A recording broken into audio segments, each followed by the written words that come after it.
Sige, magsabi ka.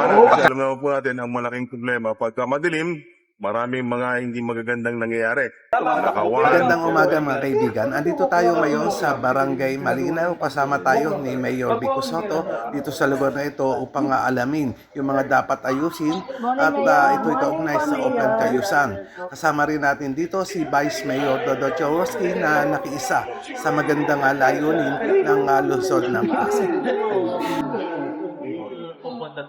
Sa kasalukuyan, kausap na nga ni Mayor Vico Sotto ang barangay captain ng Barangay Malinaw. Idinudulog na nga ni Cap Joel de la Cruz ang kanilang problema na drainage dito na kinakailangan na raw i-upgrade at ang ilaw ng Meralco.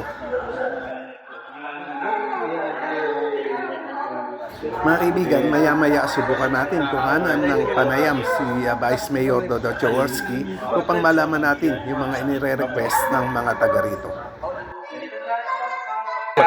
Ayun, sabi sa akin, sige, magsabi ka.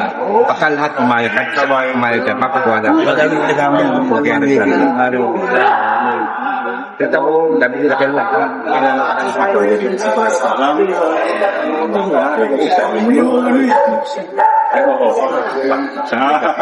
Pagkat umayag, isa lang wala.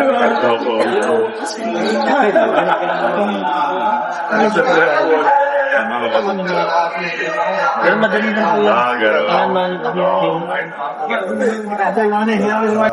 Street lighting kailangan. So, ginagagawa na lang po natin ng paraan ngayon para yung kanilang mga street lights right now nasa Meralco. Nakiusap po tayo sa Meralco ngayon. Pwedeng i-upgrade nila anyway. Binabayaran naman ng ating lungsod yung kuryente. So, 500 pesos a month po yung mga street light.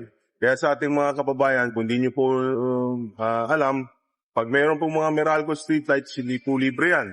Binabayaran ng lungsod yan, 500 pesos a month bawat isang streetlight. No? Lungsod pong nagbabayad yan. So, yun nga, pag mayroon mo mga pundido o mahinang ilaw, pwede po natin i-request sa Meralco na i-upgrade din yung kanilang mga ilaw na yan. No? So, para lumiwanag, kasi alam naman po natin ang malaking problema, pagka madilim, maraming mga hindi magagandang nangyayari.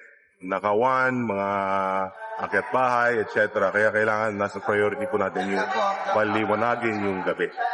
So, anyway, have a good week everybody. Salamat po.